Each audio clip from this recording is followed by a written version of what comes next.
Malappuram വളാഞ്ചേരിയിൽ LDF സ്ഥാനാർത്ഥിയുടെ പത്രിക തള്ളി. 29ാം ഡിവിഷനിലെ LDF സ്ഥാനാർത്ഥി ധന്യ ബാബുരാജിന്റെ പത്രികയാണ് തള്ളിയത്. ബ്ലോക്ക് പഞ്ചായത്തിലെ താൽക്കാലിക ജോലി രാജിവെക്കാതെയാണ് പത്രിക സമർപ്പിച്ചത്.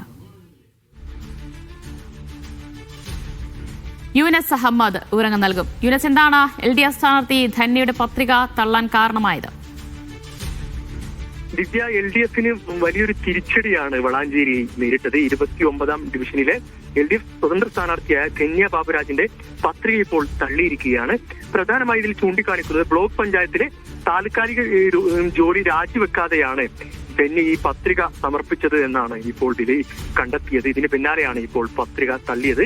പ്രധാനമായി ഇപ്പോൾ LDFന് വലിയ തിരിച്ചടി നേരിട്ടത് LDFന് ഇവിടെ ഡമ്മി സ്ഥാനാർത്ഥിയില്ല. ഇവിടെ ഇനി UDFും അതോടൊപ്പം BJPയും തമ്മിലാകും ഇപ്പോൾ മത്സരം നടക്കുക. LDFന് ഇവിടെ ഡമ്മി സ്ഥാനാർത്ഥിയില്ല. അത് വലിയൊരു തിരിച്ചടിയാണ് ഇപ്പോൾ നേരിട്ടത്.